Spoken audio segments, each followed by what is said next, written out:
Here are 4 common mistakes that we see with people that want to be able to walk their dogs on a loose leash. So a lot of times the biggest issue or problem that we see is people apply pressure to the leash at all times, partly because the dog's pulling and we have a ton of pressure on the leash. Dogs have something called opposition reflex, so when you put back pressure on a dog that's pulling, it just makes the dog pull harder, which is why you see people trying to pull back on the dog and the dog is just dragging them harder and harder. When we walk a dog, we should have a nice loose leash. That brings us to our next topic, is applying pressure to the dog. So if we have a nice loose leash, we don't have pressure on the dog, well, when do we put pressure on the dog? We should put corrective pressure on the dog if the dog is leading. That's when pressure comes in. So loose leash, then we add corrective pressure if needed.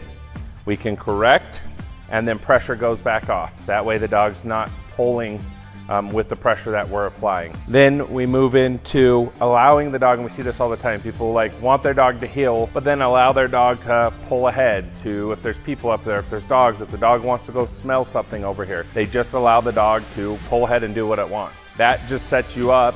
If you're not consistent with the dog and say, no, you're in a heel unless I release you to go be a dog, we have a release command, that then allows the dog to go smell or do what the dog wants to do. But until then, don't allow the dog to pull if the dog is supposed to be heeling. Don't allow the dog to go over and smell something if the dog is supposed to be heeling. And then number 4 is rewarding. So a lot of times you'll see people only use corrective and not rewards. Now eventually praise, love is enough of a reward, but to start with we want to use food or whatever, toys, whatever our dog really enjoys. So when we're heeling, we'll just show you a demonstration. So if I'm heeling Asher, this is Asher.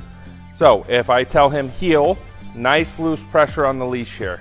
No pressure on the leash. Now if he gets out of position, then I could apply some pressure and then pressure shuts right back off.